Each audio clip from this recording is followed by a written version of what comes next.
بینر نجا به وخوندنه که فرمی زانینگاه کوبانه بجداری کنگره ناب نتوی یا حشتانه او کنگره آجماریاری آبوری و سیاسته کل ولات پولونیا ته لدارخستنو براستیجی لسر آستا دنیای اف کنگره گلکی گرینگه و زانینگاه کوبانه بتایبت هفسروکه و هم جی برپرسه تکلین زانینگاه کوبانه بجداری او کنگره بونه.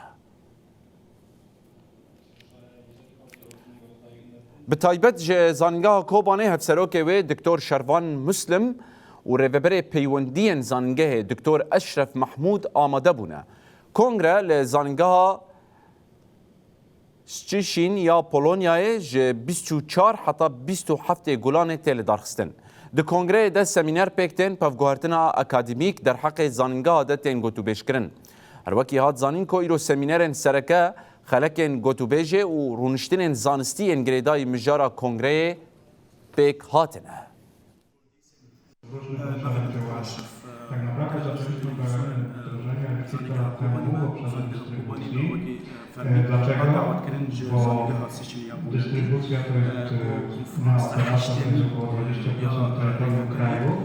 To jest rozproszona rozległość elektroenergetyczna, ponad 130 000 kilometrów linii, którymi trzeba jak najbardziej efektywnie zarządzać z punktu widzenia obsługi bieżącej, z punktu widzenia usuwania awarii, aby były najkrótsze przerwy w zasilaniu i z punktu widzenia procedur rozwojowych, czyli planowania.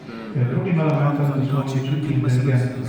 Faktycznie nasycenie tymi silnikami, wdrożenie centralnego systemu